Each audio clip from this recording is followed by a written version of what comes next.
Escuchá la columna de reflexión del profesor Nelson Villarreal.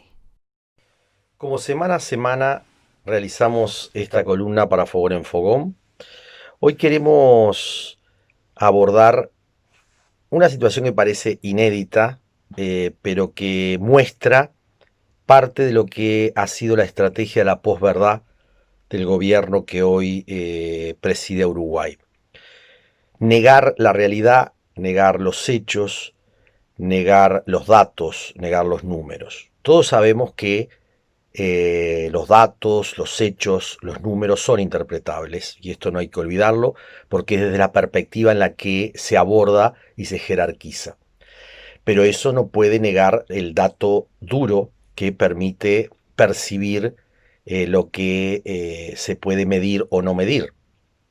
En ese sentido, el 25 de agosto, el día de la independencia de Uruguay, el presidente Lacalle Pou cuestionó a la CEPAL por decir que Uruguay está en el último lugar de inversión ante el tema de la pandemia. Dijo que eso era falso y que la CEPAL se tenía que ratificar. Ahora bien, lo primero es que un organismo internacional como la CEPAL, que parte de datos que el propio país aporta, es decir, lo que muestra el Ministerio de Economía, el Banco Central, la OPP, es el propio país el que ha dicho que invierte el 0,7% de su Producto Bruto Interno para enfrentar la pandemia, que es el Fondo Coronavirus. Si el gobierno quiere decir que en realidad el seguro de paro, el Sistema Nacional de Salud, eh, la infraestructura, el país preparado, son una forma de enfrentar el coronavirus, lo cual es cierto, y entonces poner con eso un porcentaje mayor, debe aceptar entonces que no recibió un país en ruinas. Debe aceptar que encontró un país con capacidades establecidas, desarrolladas, que son justamente las que han permitido que las decisiones que se han tomado en lo sanitario puedan ser amortiguadas. Pero hay que ser claro, ¿cuál es el piso que se toma? Las capacidades instaladas que permiten enfrentar y entonces el porcentaje es mayor. O se toma simplemente un fondo de amortiguación menor que en definitiva es el más bajo de toda América Latina. En ese sentido, Alicia Bárcena, directora de CEPAL, le responde a el presidente de la República diciendo de que no se puede retractar de lo que el propio país dice como datos. Ahora bien, ¿qué se evidenció? Se evidenció este doble discurso que está instalado como un relato de posverdad desde las elecciones. Negar la acumulación que el país ha hecho, negar las capacidades instaladas, negar la realidad que está frente a nosotros, que hay muchos déficits que se han agudizado justamente situaciones de vulnerabilidad y por eso pudimos ver y vemos colas de personas en distintas partes del país yendo a ollas populares, pero no porque el país estaba en ruinas, sino porque hoy la ausencia de ingresos ha impedido que esas personas puedan sustentar la sobrevivencia. Y el gobierno lo que tendría que haber hecho es haber invertido en una renta básica de emergencia que facilitara al menos dos cosas: la sobrevivencia de esas personas que quedaron sin ingresos, existiendo todas las otras capacidades instaladas, y por otro, la posibilidad de darle a la economía un flujo de recursos que en la economía circular la hubiera mantenido en lo local. Por tanto, el gobierno no solamente muestra que se para en un lugar que no tiene sentido, sino que deteriora la imagen seria que ha tenido hasta ahora. En tal sentido, me parece que hay que reflexionar más allá entonces de las capacidades instaladas y de los déficits que hay para enfrentar el impacto socioeconómico, psicosocial y de deterioro que se está produciendo por la pandemia y que se acumula a las dificultades obviamente existentes, pero que no estaban dadas por lo que había logrado el gobierno anterior, sino por las circunstancias actuales. Muchas gracias.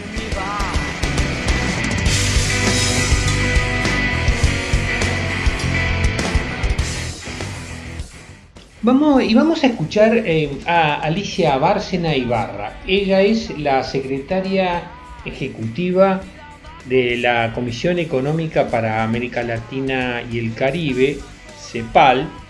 Es un organismo que depende de las Naciones Unidas y que tiene sede en Santiago de Chile. Vamos a escuchar lo que dice Alicia Bárcena del Uruguay.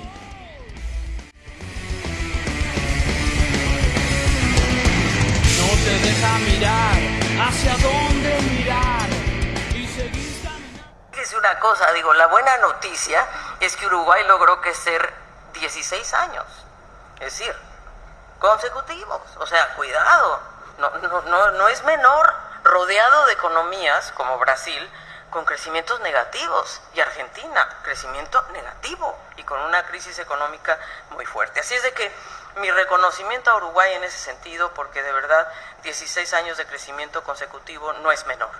Y creo que ante estos cambios tectónicos, yo de pasada miraba la estrategia y ustedes recogen muy bien los temas de cambio climático, por ejemplo. Digo, la verdad es que hoy yo creo que no hay quien ponga en duda el tema del cambio climático y quizás lo que no sabemos muy bien es qué va a pasar, cuáles son los escenarios que se nos vienen y que van a venir más temprano que tarde, van a llegar antes de lo que pensábamos, esa es la verdad. Y déjenme decirles una cosa que yo destaco de Uruguay, toda la región, pero toda, hablaremos mucho, la retórica del cambio climático está en todos los diarios, todo el mundo habla, incluyendo del país de donde yo vengo ahora, la COP25, qué bonito todo, pero la verdad es que este continente se está carbonizando. No es verdad que vamos en otra dirección. Este es un continente que si no toma una decisión hoy de cambiar su matriz energética de verdad, vamos a vivir con el carbón por muchos años más.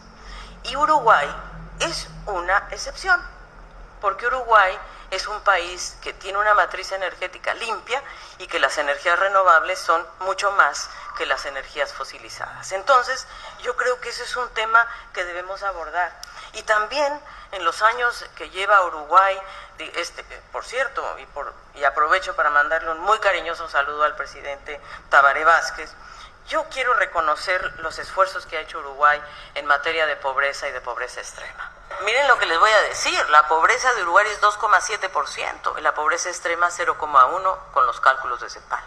Esa pobreza dura que todavía, esa pobreza que hay que ir a buscarla, porque es una pobreza muy difícil de erradicar. Pero aún así, yo creo que eso hay que reconocerlo, lo que realmente Uruguay ha logrado. Y yo solamente quiero decirles que nosotros en CEPAL estamos trabajando desde hace más de una década y desde luego desde antes, con un tema que ustedes aquí también hablan yo diría con mucha profundidad, que es la igualdad. La igualdad como un derecho. Y la planificación del desarrollo, el desarrollo como un derecho. Y ustedes lo plantean claramente en este documento. Y nosotros hablamos de que la igualdad no solamente es un principio ético de justicia y de derechos, sino es un factor de eficiencia económica, ¿verdad? Hoy por hoy, inclusive los más ortodoxos reconocen que es necesario igualar para crecer, que no basta crecer para igualar, que debemos igualar para crecer, porque es la única manera que vamos a lograr un crecimiento sostenible y sostenido. Entonces, con empleo digno, bien remunerado, con acceso a la seguridad social, y en eso la verdad que Uruguay también tiene una trayectoria que a nosotros nos estimula muchísimo. Vas quedando solo, te vas quedando solo.